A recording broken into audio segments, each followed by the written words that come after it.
The sun rose slowly over the cracked wasteland, filling the air with a dry, burning heat.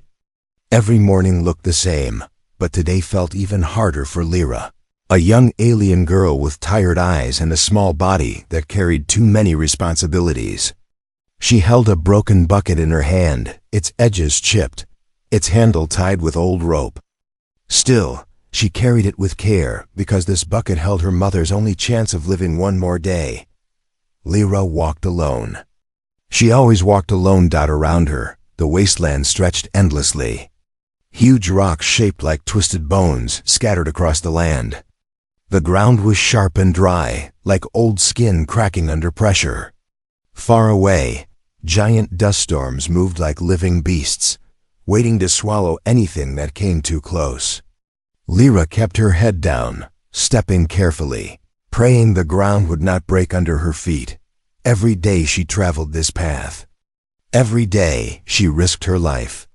And every day she asked herself the same question: how many more days can I do this? Her mother was very weak now. She could not move. She barely opened her eyes. She needed water, clean water, to survive even a little longer. Lyra knew that if she did not return with water today, her mother might not survive the night. So she walked. The wind around her howled like a hungry creature. Strange shadows moved across the ground, shifting in shapes that did not match the rocks. Lyra felt eyes on her. She always felt them. Something always watched her when she walked this path. Something that waited for her to make one mistake. She swallowed her fear and kept walking. She tried to focus on her breathing, slow, careful, quiet. Loud sounds attracted hunters. Her people called them sand beasts. They had sharp claws, long tongues, and bodies covered in desert armor. They hid under the sand and listened for footsteps. One wrong step, and they would rise from the ground, pulling their prey below in seconds. Most children of her village never walked this far. Many adults refused to. But Lyra had no choice. Her mother was all she had. Lyra walked toward a small cliff, where a narrow path went down into a deep valley. At the bottom was a hidden spring. That spring was the only place left where water was still clean. Raiders tried to take it. Beasts guarded it. Yet Lyra visited it every day. Her heart beat faster as she reached the edge. She crouched down and scanned the valley below. The air shimmered with heat. The rocks formed strange shapes that seemed to move when she blinked. Far in the distance, the spring glowed faintly, a silver circle surrounded by danger. Lyra took a deep breath and started down the narrow path. Her feet were small and light, perfect for traveling quietly. But even she knew the risks. One wrong slide, one loud rock fall, and a sand beast could hear her. Her mother always told her, "Walk like the wind." Lyra, the wind never makes a sound. She tried, but the world around her was unforgiving. Halfway down the path, Lyra froze. Something was wrong. The sand below the cliff looked disturbed, like something big had moved through it recently. Lines deep and long, carved across the ground. Lyra had walked this place many times before. She knew the normal patterns. She knew the safe routes. These lines were not normal. They were fresh. Her heart started beating faster. She looked around, scanning every shadow, every rock, every corner of the valley. Her ears listened for breathing, growling, scraping, anything. But the valley was too quiet. Too quiet was always dangerous. She moved slowly, placing her feet exactly where she had stepped before. She was careful not to kick any loose stones. As she walked, she noticed more marks in the sand. At first, she thought they were beast tracks, but then she saw something strange. Footprints, real footprints. Deep ones, heavy ones. And not from her people. Lyra's people had 3-toed feet. These prints had 5. Long, flat, and shaped strangely like something from an old story. Her grandfather once told her legends of humans, mysterious beings that walk the stars. Strong creatures, dangerous creatures, unpredictable creatures. but they were only legends. Right? Lyra crouched beside the footprints. She touched the edges with her fingers. They were fresh. Very fresh. Someone or something had passed here not long ago. Her breath shook. Her mind raced. Was it a human? Or something worse? Before she could decide, a sudden sound echoed across the valley. A deep, low growl. Lyra froze. Something was moving behind her, something big, something hungry. She slowly turned her head to see the sand shifting. A sand beast was rising, and she was standing right above it. The sand beneath Lyra's feet trembled like a living thing. The ground shifted in slow waves as the sand beast pushed upward from below. Lyra's heart pounded so loudly she felt sure the creature could hear it. She stepped back slowly, her breath thin, her hands tight around the old bucket. A sharp crack formed in the sand. Then another. The beast was climbing toward the surface. Lyra knew she had only seconds. She looked left, no place to hide. She looked right, only sharp rocks. The path behind her was too narrow. If she ran upward, she would fall and the beast would pull her down. Her only choice was forward. She forced her legs to move. Quiet. Fast. Light. The sand cracked wider behind her, and she heard the deep rattle of the beast's hungry breath. She didn't dare look back. She hurried down the rocky path, her feet slipping as small stones rolled away under her steps. She gripped the cliff wall with one hand to keep balance. A sudden roar shot through the air. The sand exploded upward. Lyra stumbled and nearly fell, but she kept moving, heart slamming against her ribs. She slipped behind a large stone, crouching low, trying to steady her breathing. The beast sniffed the air. It was close. Too close. From her hiding place, she peeked out. The sand beast was massive, larger than any she had seen before. Its body was covered in thick scales the color of rusted metal. Its jaw was wide, dripping with black saliva that hissed when it hit the hot ground. It dragged itself slowly across the sand. Searching for her scent, Lyra held her breath. One breath could expose her. Minutes passed like heavy years. The beast circled once, then twice. Its tail lashed the ground, sending dust flying everywhere. Lyra pressed her back against the rock, wishing she could disappear. Finally, slowly, the beast sank back into the sand. Its tail vanished last, leaving the ground still and silent. Lyra waited. And waited. And waited. Only when she was sure the beast was gone did she move again. Her legs shook as she stepped out. Sweat dripped down her forehead. She wiped it away and breathed in slowly. She needed to reach the water spring before more beasts woke, but then she remembered the footprints. Deep, heavy, human-like. She followed them again, her curiosity stronger than her fear. She walked carefully, touching each print. They were different from anything she had ever seen. They were longer than her foot and deeper, like whoever made them was carrying a heavy load, or was simply very strong. Her chest tightened. Could this be a human? Her people believed humans were powerful travelers from the stars. Some stories claimed they were destroyers.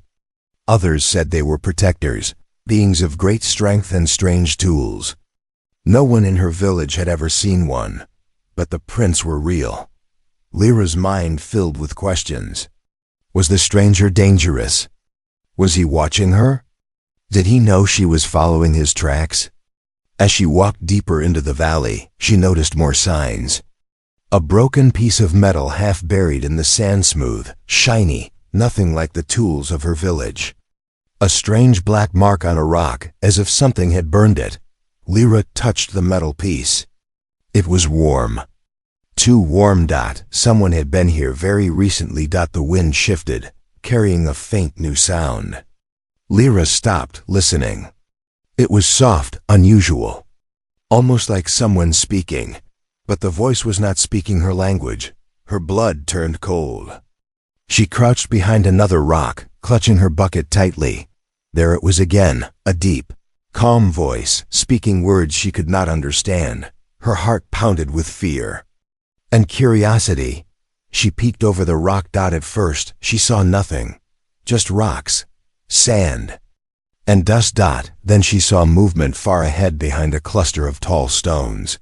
Shadow. Slow, heavy. Not a beast, not a raider, something else. Lyra crept forward, staying low, moving silently from rock to rock.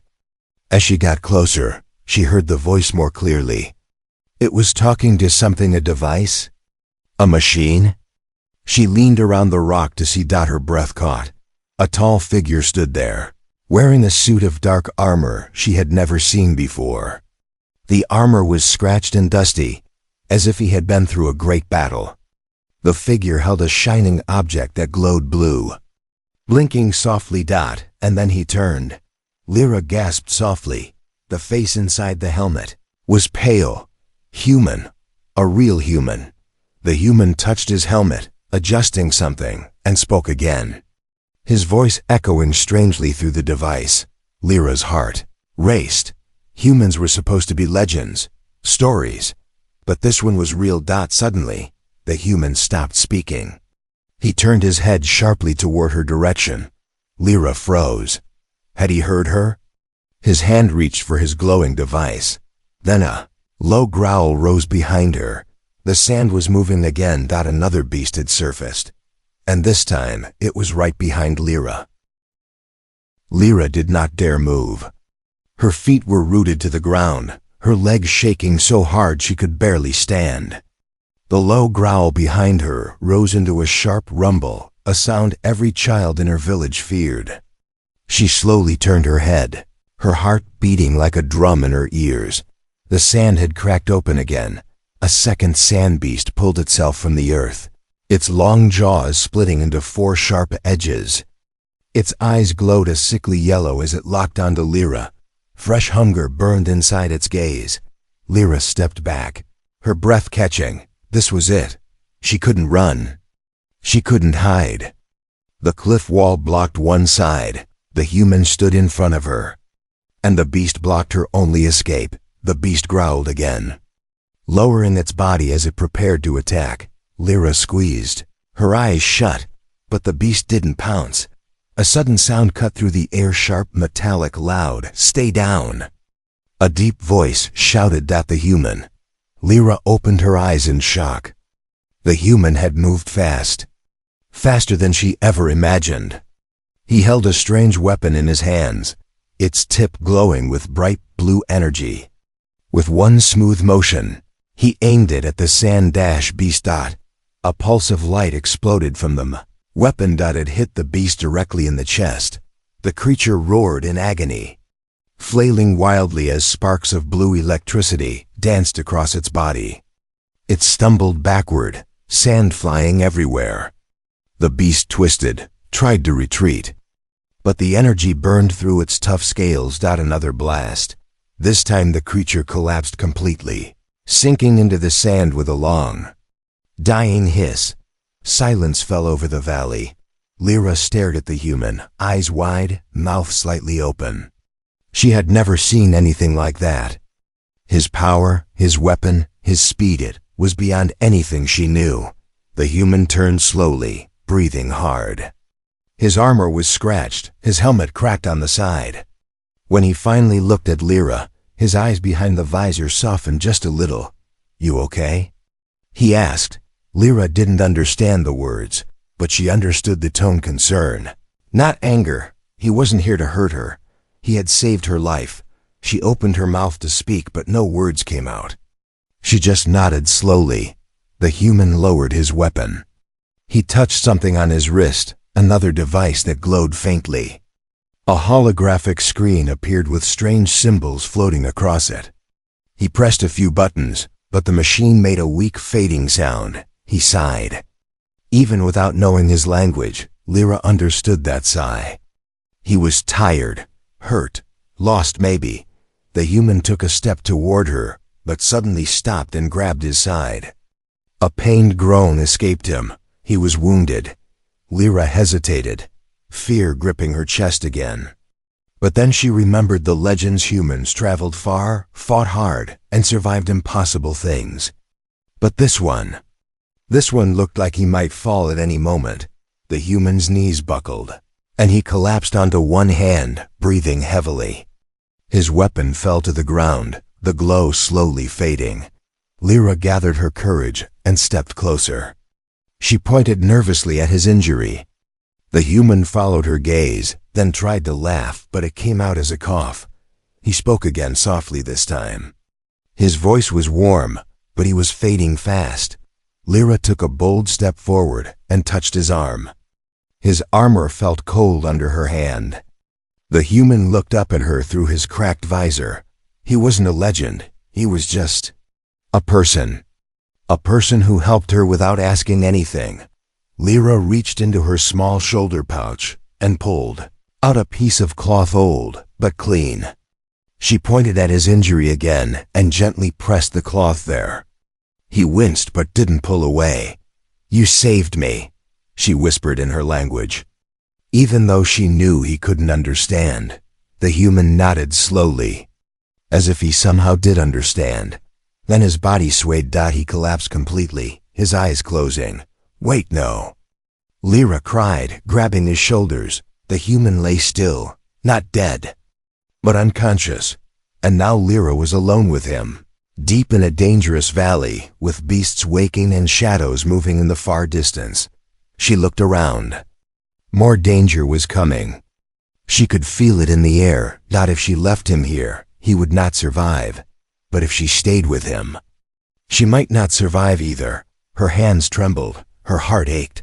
Yet she remembered the moment he saved her. The bright flash, the roar of the beast, his voice yelling for her to stay down. She owed him her life. Lyra took a deep breath and whispered, "I will not leave you." She grabbed his arm, pulled with all her strength, and started dragging the human toward safety. The valley behind her rumbled again. Something else was coming, and Lyra knew. This was only the beginning. The human's body felt heavier than any stone Lyra had ever carried. His armor added even more weight, but she refused to let go. Tiny clouds of dust rose under her feet as she dragged him behind a tall ridge, where the rocks formed a natural shelter. It wasn't perfect, but it was the safest place nearby. She pushed the human's back gently against the wall and sat in front of him, breathing fast, hands shaking. She had never touched a human before, never even believed she would see one. And now she was trying to save one. The human's breathing was shallow. Every few seconds his chest rose, then fell slowly, as if it took all his strength just to stay alive. Lyra worried he might never open his eyes again. She placed her small hand on his shoulder. "Please, wake up," she whispered. As if her voice reached him through the darkness, the human stirred. His fingers twitched. His head leaned forward weakly. Then he opened his eyes. For a moment he looked confused, blinking at the sunlight that filtered through the ridge. But then he recognized her, the small girl who had tried to help him. "You stayed," he said softly. Lyra did not understand the words, but she understood his voice. He sounded surprised and grateful. He tried to sit up, but a sharp pain shot through his side. He winced and grabbed his ribs. Lyra quickly reached out to support him. Their eyes met for a moment, and something passed between them. Trust. Fragile but real. The human tapped the side of his helmet. A soft click sounded, and the visor lifted upward, revealing his full face at last. His skin was pale, his hair dark and dusty, his eyes tired but strong. Lyra gasped. She had never seen eyes so clear and blue. The human gave her a weak smile. He spoke again, slowly, pointing to his chest where the pain was worst. "Injury," he said. "Hurts." Then he pointed to her cloth. "Thank you." Lyra blinked in confusion, but his tone was gentle. She lifted the cloth and pressed it to his injury again. The human flinched, but then nodded, telling her it was okay. He reached down to a metal pack tied to his belt. With effort, he pulled out a small clear container filled with sharp blue liquid. When he opened it, cool air rushed out along with a soft vapor. Curious, Lyra leaned forward, the human motion for her to wait. He pressed a button on his wrist device, and the holographic screen lit up again with strange symbols. The device beeped weakly, as if it were running out of power. He frowned. Then he turned the container upside down and let a few drops of the blue liquid fall onto his wound. The liquid hissed, glowing brightly for a second. The human clenched his teeth, gripping the ground. Lyra stepped back in shock. The glowing liquid slowly melted into his skin, sealing the cut like magic. She whispered, "Human magic." The human let out a tired laugh. "Not magic. Technology." Again, she didn't understand, but his warm smile made her relax. Once his breathing steadied, he tried to stand, but his legs shook. Lyra quickly grabbed his arm to help him. "No," she said in her language, pointing to the ground. "Rest." He didn't understand her words, but he understood her tone. He sat back down. Then he pointed to himself. "Reed," he said carefully. "My name is Reed," Lyra repeated softly. "Reed." He nodded, pleased. Then he pointed to her with a question in his eyes. She hesitated. Should she trust him? But he had saved her life, and now she was saving his. Her mother always said, "Trust is a risk, but sometimes it is the only path." "Lyra," she said. Placing a hand on her chest, Reed repeated, "Lyra." His voice softened, as if the name meant something important. A moment of silence passed between them, quiet, warm, peaceful. But it didn't last. A faint rumble echoed across the valley. Lyra froze. Reed looked up sharply, his body tense. Shadows moved on the far horizon. Dust swirled in strange spirals. More beasts? Or raiders? Reed reached for his weapon, but the energy core blinked red. No power. Lyra felt fear grip her heart. Reed pointed at the horizon, then at Lyra's village direction, speaking urgently. She couldn't understand the words, but she understood his meaning. They had to move. Now Lyra nodded. She picked up her old bucket and looked at Reed. He was weak, but not helpless. If they stayed here, both would die. If they left now, maybe, just maybe, they had a chance.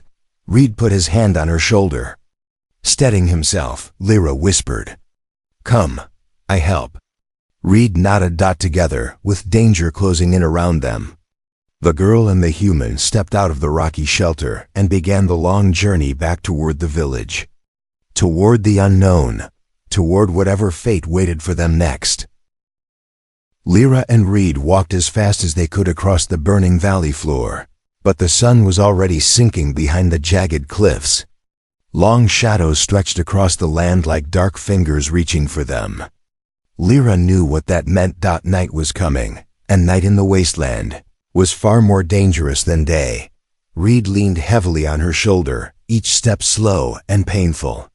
His injury was no longer bleeding, thanks to his strange blue medicine, but he was still weak. Every few steps he paused to catch his breath. Lyra stayed close, helping him balance. "Almost there?" Reed asked, pointing toward the distant ridge. Lyra shook her head. "Far," she said simply, using the only word she knew he might understand. Reed sighed, but he nodded. He seemed to trust her now, even though they barely understood each other's languages. The wind grew colder as darkness crept across the valley. Lyra's heart tightened. She scanned the horizon again and again. She knew the pattern too well. Just before the night creatures woke, the desert became strangely silent, too silent. Reed noticed it too. He lifted his weapon, even though its energy core blinked red with no power left. He held it anyway, prepared to fight with whatever strength he had. Suddenly, a long, sharp cry echoed across the valley. Reed froze. What was that? He whispered. Lyra didn't have a word for it. Instead, she pointed to the dark sky and drew a shape with her finger, a creature with wings. Reed understood. His eyes widened slightly. Night flyers. Monsters of the dark. Creatures that hunted anything that moved. Lyra grabbed Reed's wrist and pulled him toward a line of tall rocks. They crouched behind them just as the first flyer swooped overhead. Its wings were huge, covered in jagged edges that made a slicing sound as it flew. Its eyes glowed bright green like two burning lanterns. Reed held his breath. Lyra pressed herself close to the rock, her bucket clutched tightly against her chest. Her heart pounded so loud she was sure the creature could hear it. The flyer screeched again and circled above them. Its shadow passed over the rocks like a huge dark cloud. Then, silence. Reed leaned closer to Lyra and whispered, "We need light." She shook her head violently. "No, light. Call monster." Reed blinked. "So darkness is safer?" Lyra nodded. But then she heard something else. A soft scratching. A hiss. A second flyer. Maybe a third. Reed heard it too. His eyes darted left and right, searching for danger. Lyra knew they couldn't stay here. Flyers hunted in packs. They would explore every shadow until they found their prey. She pointed toward a narrow crack between two giant rocks. "There," she whispered. Reed looked doubtful. It was a tight space, barely wide enough for her. But when he saw the flyers moving closer, he nodded. They crawled quickly into the crack. Reed struggled, his armor scraping against the stone, but Lyra helped pull him inside. The space was cramped and dark, but it was safer than the open desert. Just in time, a flyer landed outside with a heavy thump. Its talons dug deep into the sand. It sniffed the air, searching. A thin beam of moonlight revealed its long, needle-like teeth. Lyra held her breath. Reed did too. The flyer's head turned toward the crack. Its glowing green eyes scanned the narrow space. Lyra felt Reed tense beside her. His hand moved slowly toward his useless weapon. Even injured, even weak, he was ready to protect her. She saw his fingers tighten. The flyer screeched, shaking dust loose from the rocks above. It stepped closer. Reed whispered, "If it attacks, run." Lyra shook her head fiercely. "No, I stay." Their eyes locked for a moment, human and alien, two strangers bound by danger. The flyer pushed its face closer to the crack. Its breath hissed like steam. The creature sniffed again, then suddenly jerked away. Another flyer cried out in the distance. Something else had caught its attention. Perhaps a beast, perhaps another prey. With a final screech, the flyers lifted into the air and disappeared into the night. Silence returned. Lyra collapsed back against the stone, shaking. Reed exhaled deeply, leaning his head against the rock wall. "That was close," he whispered. Lyra didn't understand the words, but she understood the feeling. She nodded. After a long moment, Reed spoke again, softly, tired but grateful. "Thank you." "Lyra," she looked at him, surprised. "You saved me." "I save you," she said. Reed's tired smile said everything. They waited until the sky grew lighter, the first soft sign of dawn. Only then did Lyra whisper, "We go now." Reed nodded. Together, they crawled out of the crack and continued their journey. The village was far, but danger was far from over, and Lyra knew something terrible awaited them at home. The first light of dawn painted the desert in pale gold as Lyra and Reed climbed the last rise before the valley ended. Reed walked slowly, leaning on Lyra for support. He was tired, weak, but he did not complain. Every step looked painful, yet he kept moving. Lyra's heart beat faster as they approached the ridge overlooking her village. She expected to see smoke curling from cooking fires, people walking between the huts, the soft glow of morning lamps, but instead, what she saw made her breath catch in her throat. Thick, black smoke rose from the village center. The small huts of clay and fiber were damaged, some collapsed completely. The ground looked torn apart, as if large boots and weapons had stomped through the area. Reed saw her expression change and stopped. "Lyra, what's wrong?" Lyra didn't answer. She ran. Her bucket fell from her hands, forgotten. Reed tried to follow, but his injury slowed him. "Wait!" He shouted, but she didn't hear him or couldn't. Her legs carried her down the slope with desperate speed. Every fear she'd ever had clawed at her mind. What happened? Were the raiders here? Did her mother survive? Was anyone alive? "Please, please," she whispered as she ran. She reached the edge of the village and froze. The place was silent, too. Silent. Shattered pottery lay on the ground. Food baskets were overturned. The water barrels were smashed open and empty, their contents wasted on the dry earth. Burn marks scarred several huts.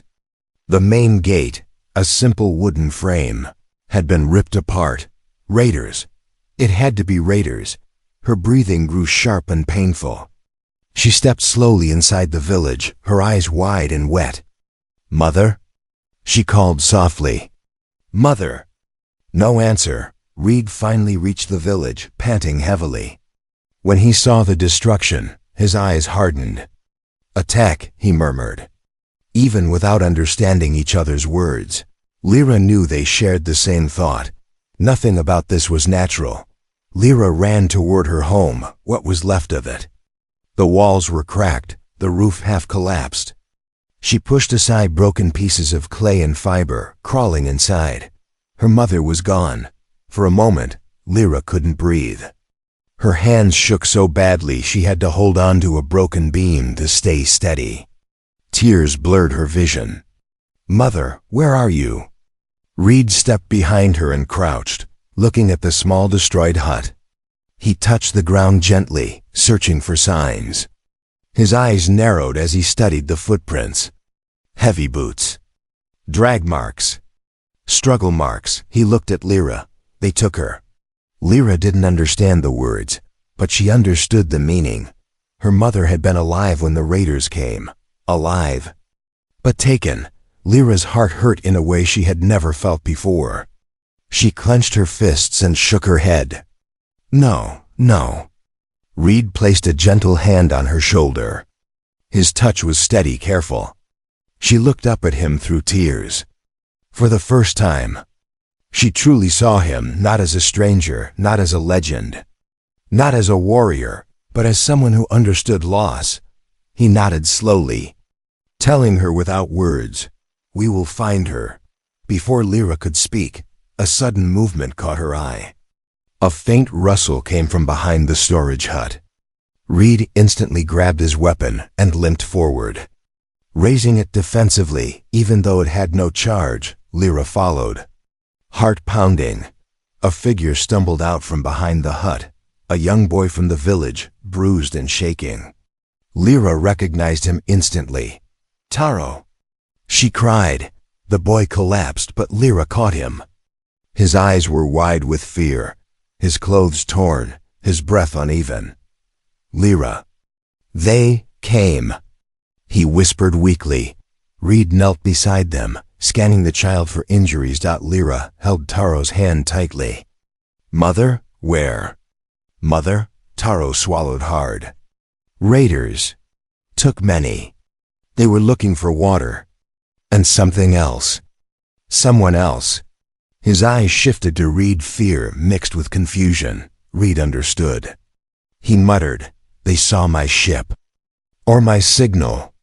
Lyra didn't understand the words, but she felt the truth in his voice. Taro continued, "Your mother. She tried to help the others escape. They hurt her, but she was alive. They dragged her toward the cliffs." Lyra shook, a mix of fear and hope crashing through her. "Alive?" Taro nodded weakly. Reed stood up, gripping his weapon even though it flickered uselessly. "We'll get her back," he said firmly. Lyra looked at him. Her friend. Her protector. Her only hope, before she could reply. A loud whistle cut through the air. Lyra froze. Taro's eyes widened. Reed turned sharply. A group of raiders stepped out from behind the broken huts, armed with metal blades, clubs, and crude laser tools. They surrounded Lyra, Reed, and Taro from all sides. The raiders' leader, a tall figure with a scar across his eye, stepped forward. He pointed at Reed. "There it is," he growled. "The human." Lyra's blood ran cold. Reed raised his weapon, knowing it wouldn't fire. The raiders advanced, and Lyra stood frozen between them, knowing the next moments would decide everything. The raiders closed in fast, their boots thudding against the dry ground. Lyra stepped back instinctively, pulling Taro behind her. Reed moved in front of both children, even though he could barely stand. His weapon blinked red empty, useless, but he still held it like a shield. The raider leader, the tall man with the scar across his eye, smirked. "A human," he said in a deep voice. "Rare, valuable, dangerous." His men laughed cruelly. Reed's jaw tightened. He whispered to Lyra, "Stay behind me." She didn't understand all of his words, but she understood his meaning. She shook her head firmly. "No, together." Reed looked at her surprised, and a spark of pride lit in his tired eyes. The raiders surged forward. Reed pushed Lyra aside just as the first raider swung his blade. Reed blocked the blow with his empty weapon, the metal ringing loud in the air. Pain shot through his injured side, but he gritted his teeth and fought back. Another raider lunged at him. Reed ducked and rammed his shoulder into the man's chest, knocking him down. But there were too many. 3 raiders circled around him, swinging their weapons. Reed fought bravely, but his strength was fading. One raider grabbed Lyra's arm. She screamed and kicked him, but he held tight. "Let go," she cried, hitting him with her small fists. Reed heard her voice. Something inside him snapped, a human instinct, a protector's instinct. He roared a raw, powerful sound and threw himself at the raider holding Lyra. Even injured and exhausted, he moved like a storm. He grabbed the raider by his collar and punched him with all the strength he had left. The man fell. Unconscious, Reed stumbled, breathing hard. But he wasn't done. "Run," he told Lyra. Though she wouldn't leave him, the leader stepped forward with a cruel smile. "Strong," he said, "but you bleed. You fall." He raised his glowing laser blade, aiming for Reed's neck. Lyra cried out, "No." Reed tried to lift his weapon, but his body failed him. His knees gave way. He fell to one side. Helpless. The leader swung his blade down. Then a blinding flash of blue light exploded through the air. The ground shook. A shockwave burst outward like a rolling storm. Raiders flew backward, thrown off their feet as if struck by an invisible hammer. Lyra covered her face. Reed blinked, dazed. Where did the blast come from? Slowly, Reed looked down at his weapon, once dead, now glowing bright blue. The energy core pulsed like a beating heart. Red whispered, amazed, "It rebooted." He didn't question it. He took aim. A brilliant beam shot from the weapon, hitting the ground near the raiders' feet. The shockwave knocked them back again, this time harder. Dust and sand swirled around them. The raiders panicked. "What kind of weapon is that?" "Retreat. Retreat." But the leader wasn't ready to surrender. He rose with trembling legs and shouted, "Get the human. He's worth more than all the water in this wasteland." Reed stepped forward, standing tall despite his injury. "You'll touch no one," he growled. He aimed again. The leader charged. Reed fired. A burst of blue light slammed into the ground between them. The shockwave sent the leader flying backward, crashing into a broken hut. Silence. At last silence. The surviving raiders scrambled to their feet and ran, dragging their fallen leader with them. Their shouts echoed across the desert as they fled far into the dunes. Lyra stared at Reed with wide, shining eyes. She rushed to him and wrapped her arms around his waist, trembling. "Reed, thank you. Thank you." Reed winced, but he smiled and placed a hand gently on her back. "You're safe," he whispered. Taro peeked out from behind a broken wall. "Lyra, your mother." Lyra gasped. "Mother." She ran toward the cliffs where the raiders had dragged their captives. Reed followed slowly, leaning on Taro for support. They found her mother tied near the rocks, weak but alive. Lyra fell to her knees and hugged her tightly. Tears streamed down her face. "Mother!" Her mother opened her tired eyes. "Lyra, my brave girl." Reed knelt beside them, offering his last water pack. Lyra's mother drank slowly. Her strength returning bit by bit, she looked at Reed and whispered, "Thank you." "Human," Reed nodded respectfully. Villagers who had been hiding in caves slowly returned, their eyes widening at the sight of Reed, the one who saved them, that evening. As the sun set behind the cliffs, the village gathered around a small fire. Reed sat beside Lyra and her mother, his eyes soft as he watched the peaceful scene. Lyra whispered, "You save us. You save my mother." Reed shook his head. "No, Lyra, you saved me." She smiled. A bond had formed between them, one built on bravery, trust, and sacrifice. A human stranger had stepped into her life and changed everything.